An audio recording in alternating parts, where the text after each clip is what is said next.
अस्सलाम वालेकुम वीवर, मैं तुआरे किने उम्मीद करे ना तुसा सारे खरीयत नाल अफियत नाल अल्लाह दी हिफ्ज़ो अमान दे विच जितना भी होसो खुश खुर्रम होसो।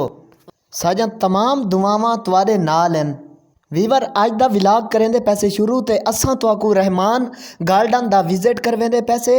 वीवर विजिट करवाउण दा मकसद ये है कि तुआकू मुनफरिद ते खूबसूरत चीज़ें दा नज़ारा दिखाया वने। वीवर मैं तुआरा होस्ट मोहम्मद लुकमान। वीवर सब तो पहलो जेड़ी शायद आसा तो विजिट करवेंदे पैसे ओ है चिड़िया घर। तुसा वीवर बेहतर जान दे वे कि चिड़िया घर दे विच मुख्तलिफ किस्म दे परिंदे मुख्तलिफ किस्म दे जानवर पै वे। सब तो पहलो जेड़ी चीज़ दा तुसा नज़ारा देदे पैवे ओ है भोलू। जेड़ा सामने बैठे ए वड्डा भोलू है। ऊँ तो बाद जेड़ा दूजे नंबर ते जेड़ा छत्ता बैठे ए छोटा भोलू है। दोस्तों भोलू जितना भी सियाणा थी वने जितना भी अक्लमंद थी वने लेकिन वत भी वो भोलू रांदे। दोस्तों दूजे नंबर ते तुसा जेड़ा दिलकश परिंदा देदे पैवे ए है मोर। अल्लाह ताला ने मोर को बहु खूबसूरती नाल नवाजे। ते त्रीजा नंबर ते ए मुर्गी है। ए ओ मुर्गी है जेड़ी दीवार विच 2 अंडे देंदी है ते इंदे नाल बच्चे ही खूबसूरत हैं। दोस्तों ये सारा खूबसूरत मंजर ए चिड़िया घर दा मंजर है ते रहमान गार्डन दा मंजर है। वीवर असां जेड़ा हुण तुआकू खूबसूरत तरीन परिंदा दिखावण वाले हिस्से ओ है शुतुरमुर्ग। शुतुरमुर्ग दी जेड़ी सब तो वड्डी खूबसूरती ये है कि इनकी सब तो बहु वड्डी लंबी गर्दन है। इस तो इलावा इन्हां बहु वड्डियां लंबियां जंघां हैं। सुनहरी कलर दे चमकदे दमकदे बाल हैं इन्हें उत्ते।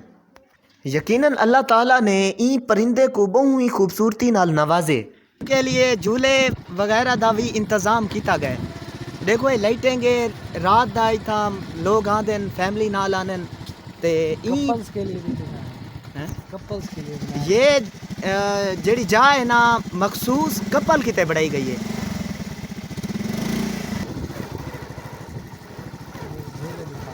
दोस्तों ये झूले तुसा देख सकते वे इतना छोटे छोटे बाल आनन बहु ही खुश थीनन। स्लाइड ये स्लाइड है दोस्तों, स्लाइड का मंजर भी तुसा देख सकते वे।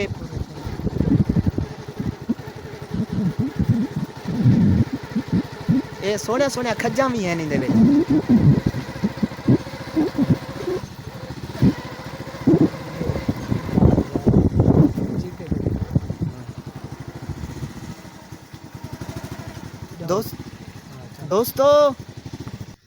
दोस्तों इतना मुख्तलिफ किस्म के जानवरों के मुजस्मे बनाए गए हैं। इंदे विच सब तो पहलो जेड़ा मुजस्मा है ना वो शेर का मुजस्मा ही वे। ऊँ तो बाद नंबर 2 इंदे छोटे छोटे बच्चे हैं। कैसा ही खूबसूरत मंजर है। चीते का भी मुजस्मा बनाया गया। इतना मुख्तलिफ फैमिलियाँ आने स्टूडेंट आने मुख्तलिफ लोग आने। ये इंटर थीवन दा रहमान गार्डन दा ये मेन गेट ही वे।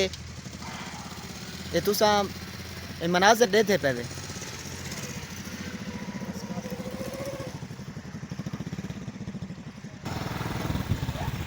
वीवर ये डायनासोर ही वे जेड़ा इंदा मुजस्मा बनाया गया। कैसा खूबसूरत डायनासोर। ये झूले बालें किते बाल झूलते हैं ते खुशियाँ मने।